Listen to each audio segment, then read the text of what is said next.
Welcome friend, युक्ति ice के इस ऑनलाइन प्लेटफॉर्म पर मैं अरविंद आप लोगों से तहे दिल से स्वागत करता हूं। उम्मीद करता हूं आप लोग अपनी तैयारी को अंतिम रूप देने का प्रयास कर रहे होंगे। उसी प्रयास में युक्ति आइस के द्वारा दैनिक जागरण न्यूज एनालिसिस किया जाता है।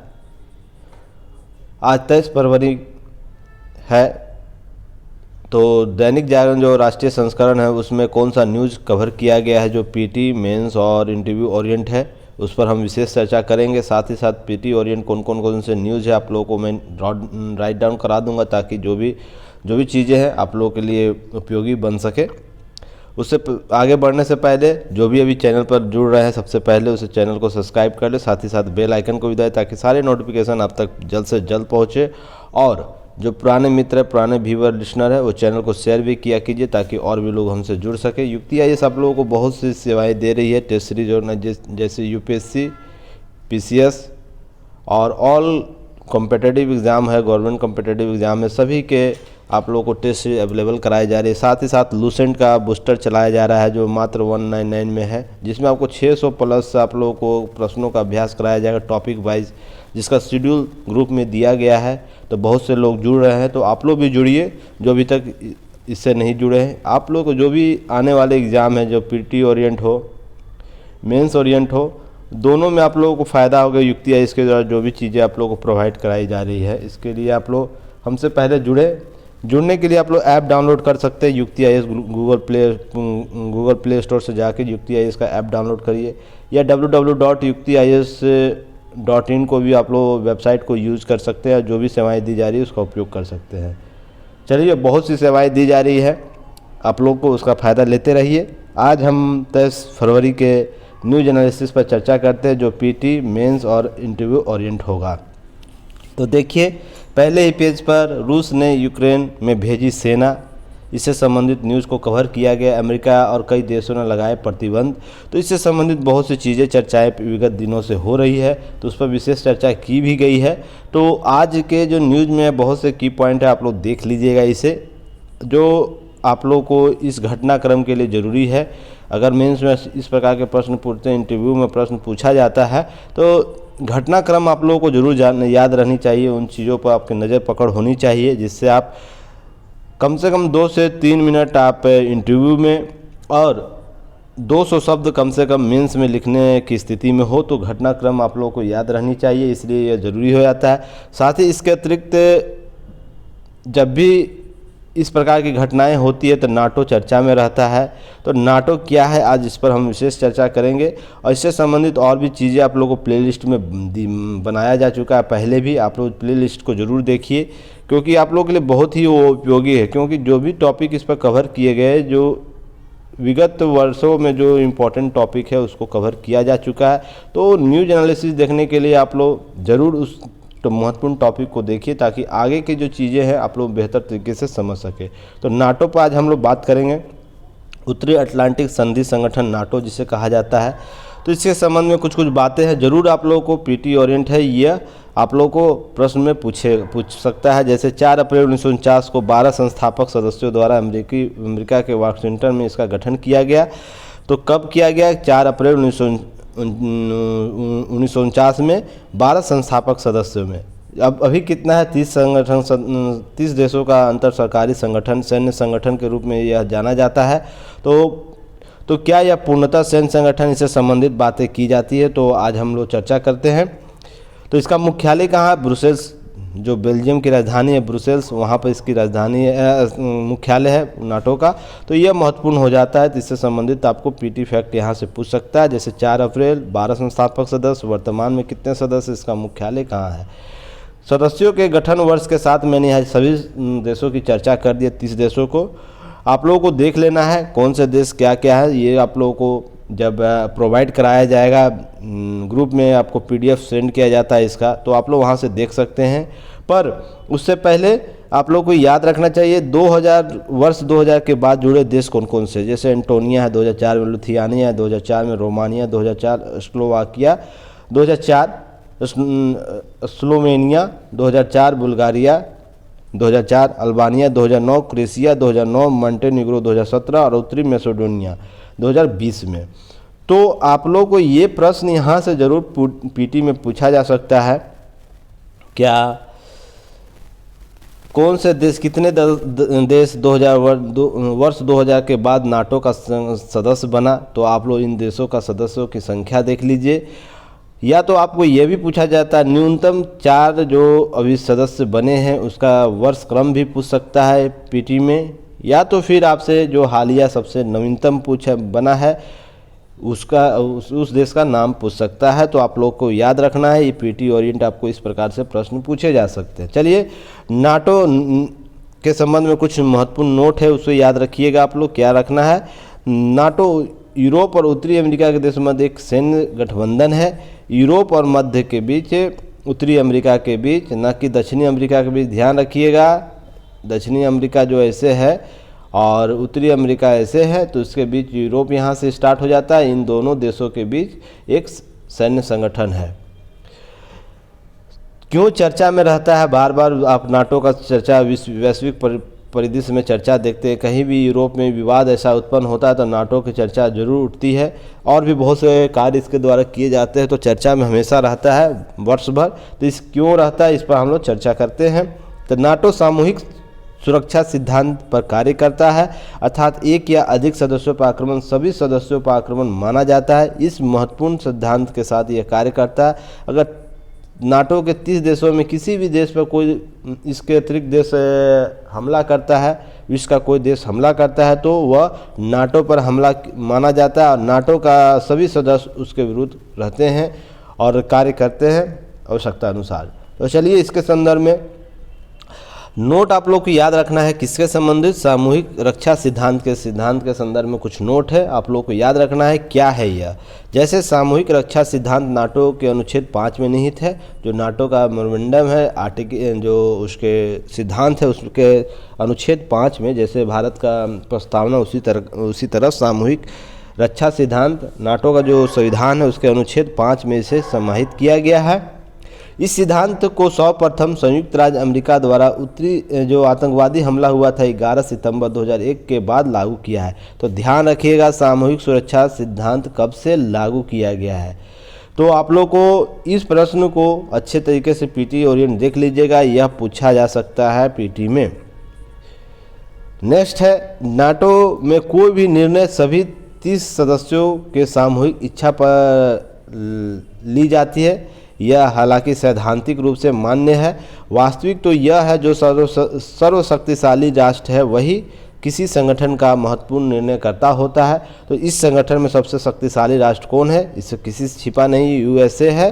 तो यूएसए का मोनोपोली जरूर चलता है इस संगठन में, पर सैद्धांतिक रूप से यह है कि सभी 30 सदस्यों के सामूहिक इच्छा पर यह कार्य करता है। नेक्स्ट, नाटो का हालिया अभियान आप लोग जरूर यहाँ पर राइट डाउन करिएगा। क्यों, यहाँ से प्रश्न आपको जरूर पूछे जा सकते हैं। केवल क्या यह सैन्य संगठन है या इसके इतर या इसके विपरीत भी कुछ कार्य करती है नाटो को केवल एक तरफा रूप से हम आकलन करते हैं या इसके विपरीत भी वो कुछ कार्य कर रही है वैश्विक शांति और सुरक्षा के संदर्भ में।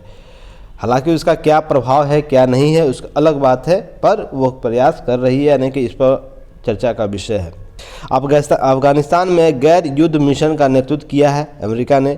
अमेरिका में सुरक्षा बलों संस्थानों को प्रशिक्षण, सलाह और सहायता प्रदान करने के लिए यह मिशन चलाया गया था। हालांकि गत वर्ष जो संपूर्ण सैनिक वापसी के बाद जो तांडव मचा अफगानिस्तान में वह विश्व से छिपा नहीं है।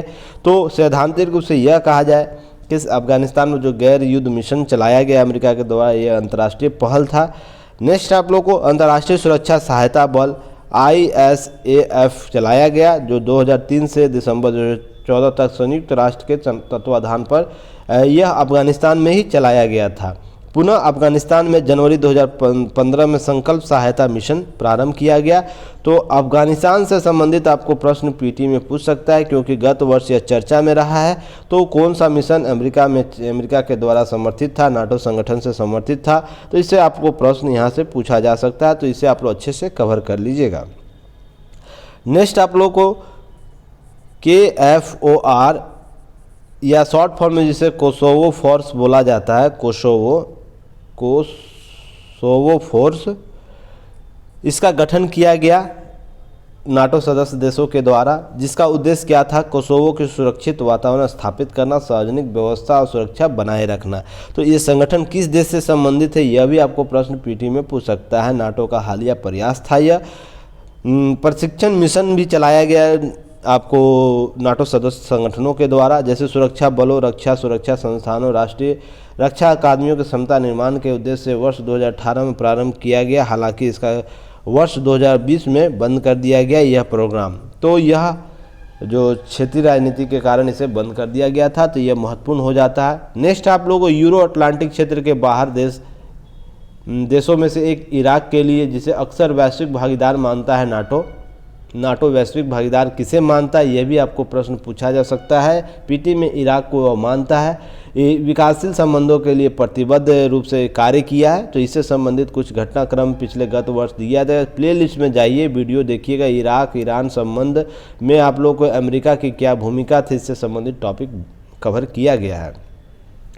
नाटो के सी गार्जियन नाम से एक समुद्री अभियान चलाया गया। सी गार्जियन आप लोग गूगल प्ले में इसे ज़रूर सर्च कीजिएगा। सी गार्जियन क्या था, इससे संबंधित क्या उद्देश्य थे, यह किस रूप से प्रभावी हुआ, क्योंकि यहाँ से प्रश्न आपको पूछे जा सकते हैं। तो समुद्री अभियान था।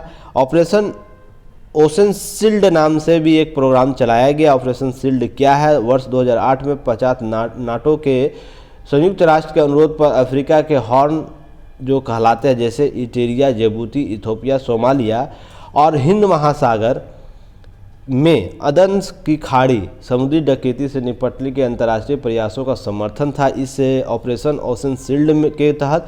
तो यह आपको प्रश्न यहाँ से पूछा जा सकता है। पीटी ओरिएंट आप लोगों को। अब मेंस में आप लोग अगर नाटो का विकास, नाटो के संबंध में कुछ ऐसी बात प्रश्न पूछी गई है, तो उसमें आप लोग डाटा, इसके पॉजिटिव डाटा को पुट कर सकते, ताकि जो आपका आंसर राइटिंग और भी उन्नत हो सके। तो आपको अफ्रीका ऑफ हॉर्न से भी प्रश्न आपको पूछा जा सकता है, कौन से देश शामिल है। पीटी में ये सब फेवरेट क्वेश्चन है, ये सब आते रहता है, तो इसलिए आप लोग इन सब घटनाक्रमों को याद रखना चाहिए। फिर नेक्स्ट है अफ्रीकी संघ मिशन भी चलाया, नाटो के द्वारा चलाया गया, जिसमें सोमालिया में रणनीतिक वायु और समुद्री परिवहन के लिए समर्थन किया गया। जो स्ट्रेटेजिक वायुयान परियोजना है और समुद्री परिवहन, उससे संबंधित अफ्रीकी संघ मिशन चलाया गया सोमालिया में। तो यह भी प्रश्न नाटो के संबंध में उभर के आता है, पीटी में प्रश्न पूछा जा सकता है। नाटो स्काई पुलिस का गठन किया गया, जो सामूहिक और विशुद्ध रूप से रक्षात्मक मिशन था। तो इससे संबंधित प्रश्न आप लोग को पूछा जा सकता है। आप लोग गूगल में आप लोग सर्च कर लीजिएगा नाटो स्काई पुलिस क्या है, इससे संबंधित, क्योंकि बहुत सी चीज़ें यहाँ कवर नहीं की जा सकती, मजबूरी होता है, क्योंकि वीडियो लंबा हो जाता है। आपको 30 से 35 मिनट में मुझे राष्ट्रीय जो पेपर है उसका सारा न्यूज़ को एनालिसिस कर लेना होता है, इसलिए थोड़ा सा कोऑपरेट खुद मेरा भी करते रहिए आप लोग। कुछ चीज़ें मैं बोल देता हूं, तो उससे आप लोग गूगल सर्च करके ज़रूर नोट डाउन कर लीजिएगा। वो प्रश्न आपको कहीं ना कहीं पूछा जा सकता है। उत्तर मैसेडोनिया में नई पीढ़ी की जो हासदा प्रबंधन, थोड़ी यहाँ पर हासदा हो गया, आपदा यहाँ पर कर लीजिएगा, आपदा प्रबंधन कमांड प्रणाली next generation indicated commanded system NICGS का गठन किया गया है। या हासदा भी इसे कर सकते हैं, हासदा जो हादसा होता है उससे संबंधित आपदा प्रबंधन या हादसा प्रबंधन इसे माना जा सकता है। चलिए इसे बस आपदा कर लीजिए, थोड़ा सा स्टैंडर्ड शब्द हो जाएगा। नाटो को 9 गठबंधन देशों बेल्जियम, चेक गणराज्य, France, Germany, Norway, Hungary, Poland, Slovakia और स्लोवेनिया ने क्या किया था, कोविड-19 के संकट से लड़ने के लिए रणनीतिक आयु परिवहन अर्थात स्ट्रेटेजिक जो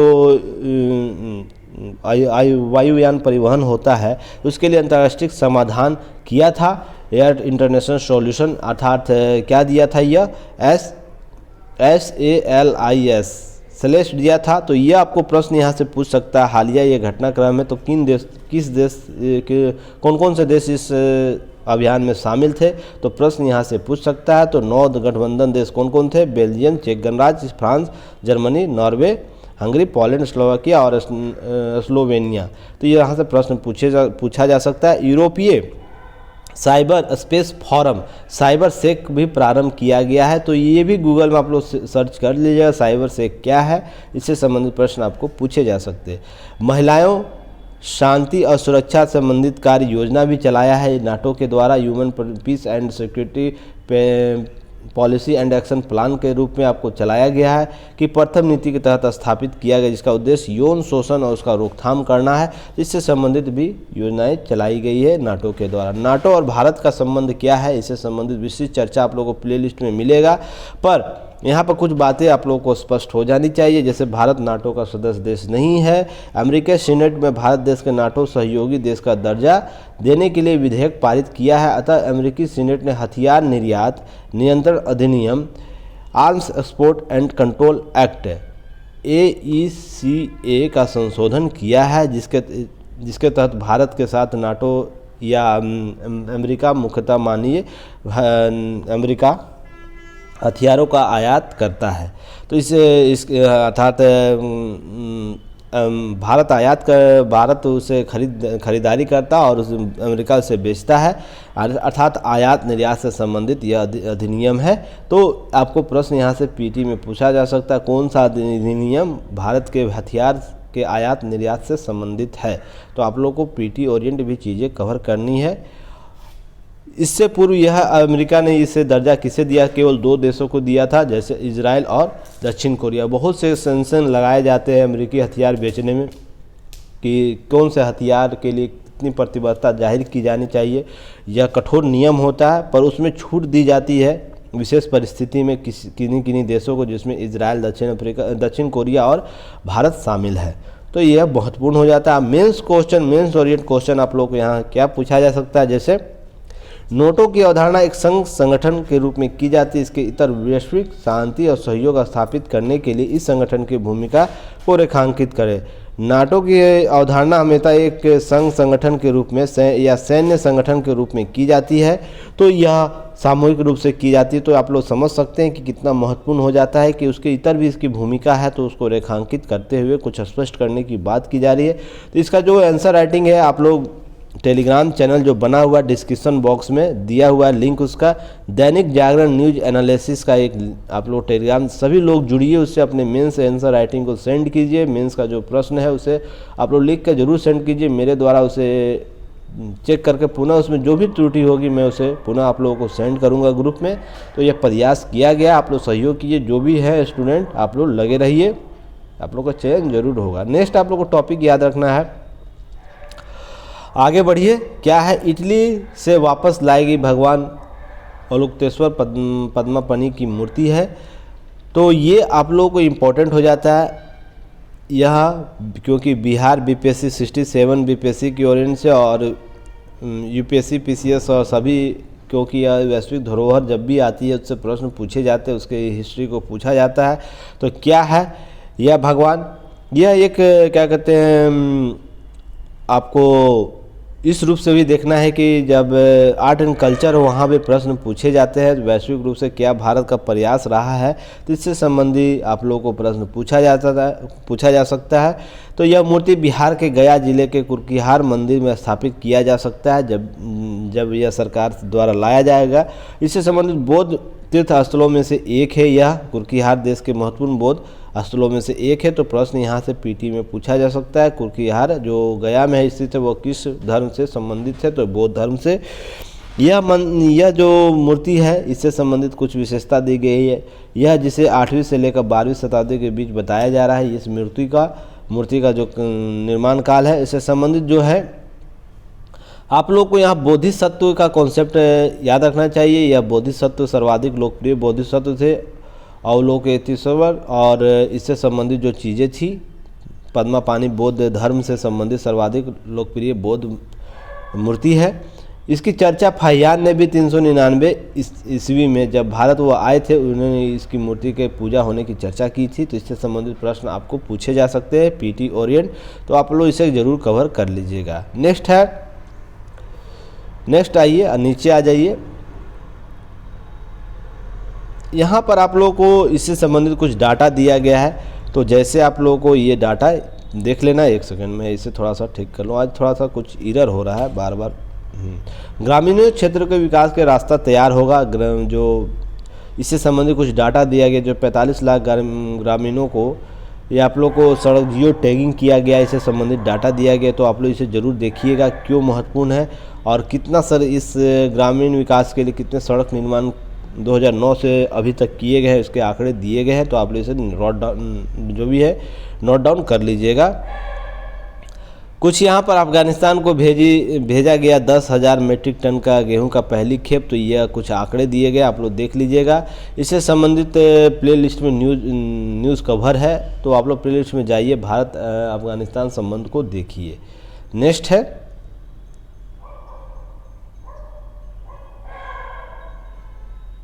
नीचे आ जाइए आप लोग। नीचे आ जाने के बाद बहुत सी चीज़ें आप लोगों को मिलेगी।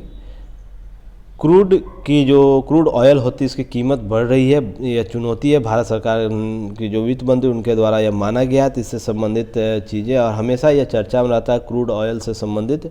तो क्रूड ऑयल अब भारत जो यूक्रेन तनाव, उसमें आपको अंतर्राष्ट्रीय स्तर पर कच्चे तेल की मांग की बात की जा रही है, बढ़ रही है उसकी, तो उससे संबंधित क्या की नोट्स आप लोगों को यहाँ पर कुछ बातें की गई है, आप लोग देख सकते हैं। पर इसके साथ की नोट्स क्या आप लोगों को रखना है, यह जब भी चर्चा में रहेगा क्रूड ऑयल, यह आप लोगों के लिए उपयोगी हो जाएगा, या इंटरव्यू ओरिएंट आप लोगों को यह महत्वपूर्ण हो जाता है। क्यों हो जाता है कि जब भी क्रूड के तेल के दाम बढ़े रहेंगे और उस वक्त आपका इंटरव्यू चलेगा, तो ये संभावना बनी रहती है, इससे संबंधित कुछ प्रश्न आपको इंटरव्यू में पूछा जा सकता है। जैसे इसका क्रूड ऑयल कैसे निर्धारित होता है भारत में, या किन आधारों पर कीमत तय की जाती है, इससे संबंधित प्रश्न पूछे जा सकते हैं। तो यह भी आप लोगों को अभी ध्यान में रख लेना है।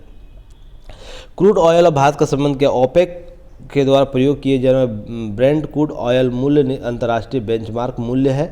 तो यह जो ओपेक संगठन है, सभी लोग जान रहे हैं ओपेक संगठन क्या है, तो इससे संबंधित वह जो ब्रेंट क्रूड ऑयल अंतर्राष्ट्रीय बेंचमार्क तय करता है।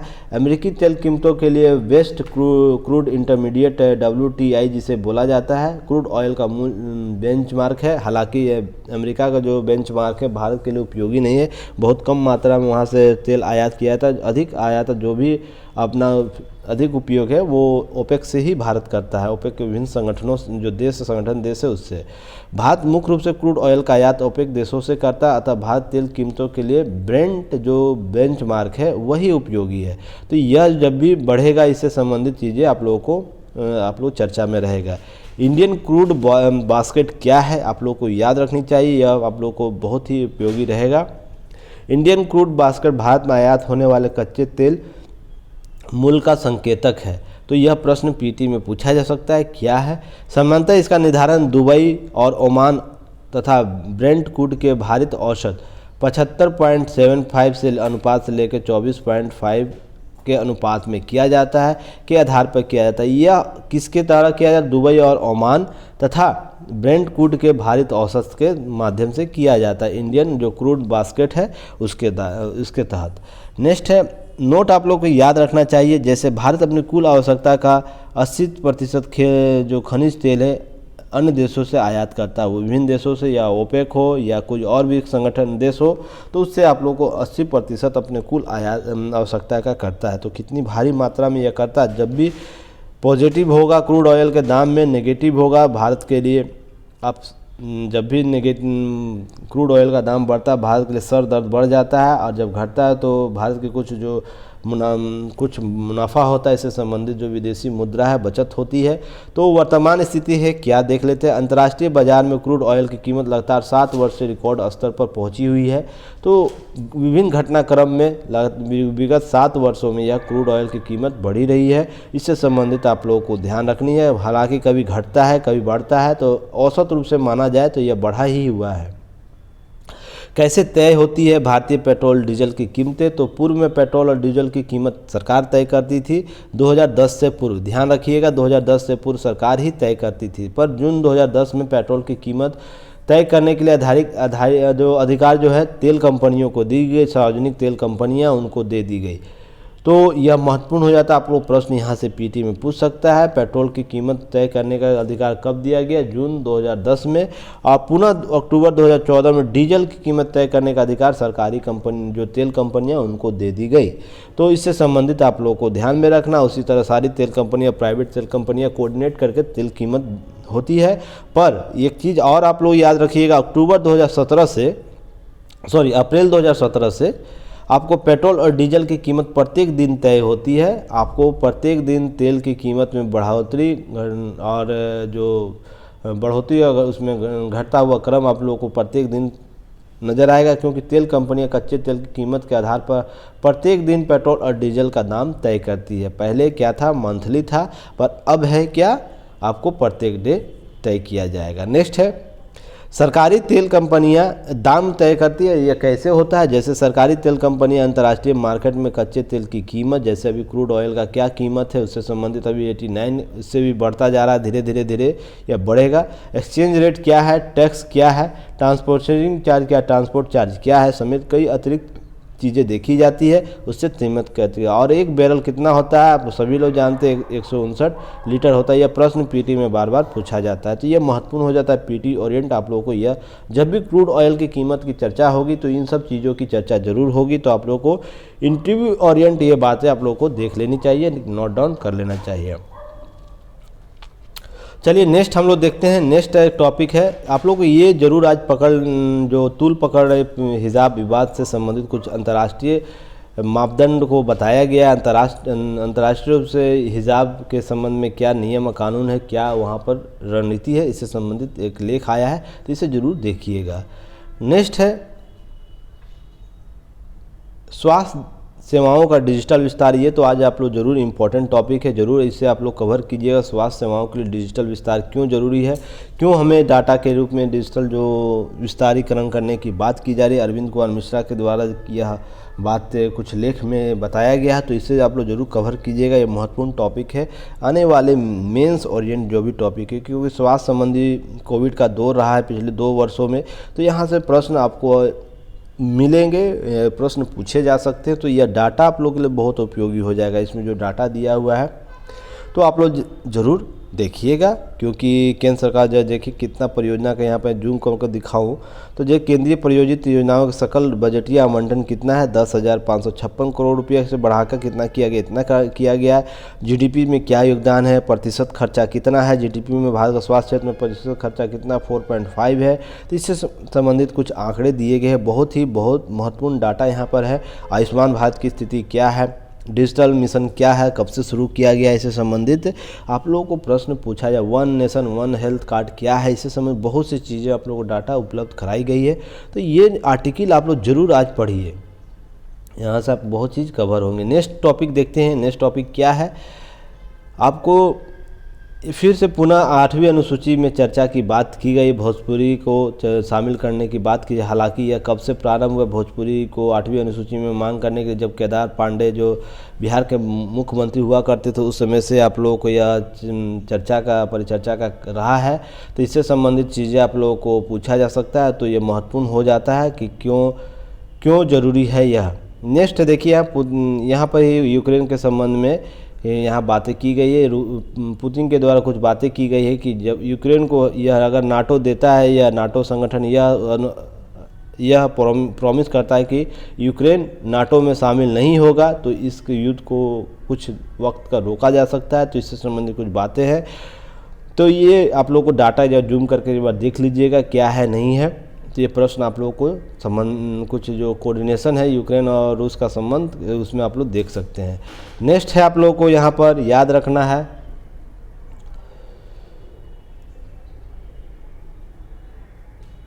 चलिए ये आप लोगों को बीमारी के बारे में, जो पप्पी लहरी जी का हाल ही में निधन हुआ, जो भारतीय सिनेमा जगत में जाने माने संगीतकार थे, गीतकार थे, अच्छे गाने गाए उनके द्वारा, तो उनसे एक संबंधित बीमारी आया चर्चा में, स्लीप एपनिया की चर्चा आई थी। तो इससे संबंधित आप लोगों को कुछ जानकारी होनी चाहिए। यह प्रश्न आपको पीटी और पूछा जा सकता है। जो अमूमन बोला जाए कि जो नींद में खराटे मार लिया जाता है, जोर जोर से जिनका खराटा होता है, उससे संबंधित यह बीमारी है। तो यह क्या है, इससे संबंधित जब भी कोई हस्ती के द्वारा कोई ऐसी बीमारी की चर्चा होती है तो वो प्रश्न पूछा जाता है। जैसे बहुत से कैंसर के रोगों को प्रश्न में पूछा गया है, उससे संबंधित आपको यहाँ पीटी ओरिएंट आप लोग को कवर कर लेना। ये बीमारी क्या होता है, इससे संबंधित क्या आप लोग रोकथाम करनी चाहिए, जीवन शैली में क्या परिवर्तन करना चाहिए, जागरूकतावश भी आप लोगों को जानिए, क्योंकि यह बहुत ही ज़रूरी हो जाता है। यह एक बहुत ही दुर्लभ प्रकार की बीमारी है। चलिए आज का जो न्यूज़ एनालिसिस है इतना ही है। हालांकि 2-3 टॉपिक कवर किए गए हैं तो ये महत्वपूर्ण हो जाता है पीटी मेंस ओरिएंट। आप लोग चैनल को शेयर भी किया कीजिए, हमारा सपोर्ट कीजिए ताकि और भी हम बेहतर तरीके से आप लोग को आ सके। जल्द से जल्द हम लोग स्मार्ट क्लासेज लाने का प्रयास कर रहे हैं। तो तब तक के लिए मैं अमर अरविंद आप लोग से विदा लेता हूँ। अच्छे से तैयारी कीजिए, मस्त रहिए, बुलंद रहिए। जय हिंद, धन्यवाद।